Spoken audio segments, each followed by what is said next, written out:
Memasuki berita pertama, menghadapi pilkada serentak pada tahun 2024, KPU Sumsel mengajukan anggaran sebesar 359 miliar rupiah ke pemerintah provinsi dan saat ini pengajuan dana tersebut masih dalam tahap pembahasan di DPRD Sumatera Selatan. Ditemui usai rapat dengan Komisi 1 DPRD Sumsel, Ketua KPU Sumsel Amra Muslimin mengungkapkan jika mereka telah melakukan pembahasan terkait anggaran untuk Pilkada 2024 mendatang.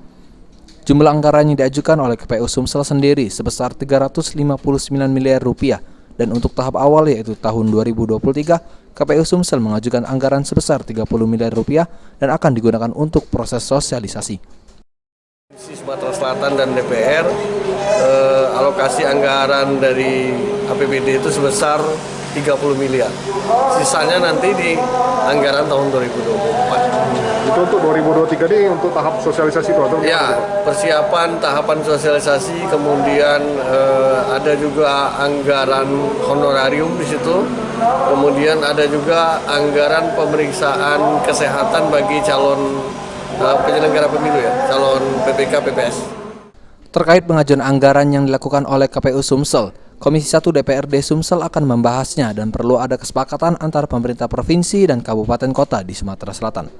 Baru kesepakatan sementara perlu ditindaklanjuti oleh gubernur dan wali kota dan bupati ya, wali kota bupati Sumatera Selatan terus disepakati karena jangan sampai tumbang tindih dana ini kan karena provinsi menganggarkan ya.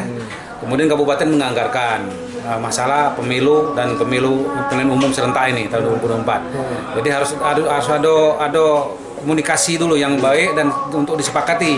Jangan sampai nanti saling salahkan ternyata provinsi tidak siap ataupun kabupaten kota tidak siap. Jadi perlu adanya kesepahaman, perlu ada koordinasi lah antara mungkin gubernur lah mungkin yang memfasilitasi untuk pertemuan seperti itu.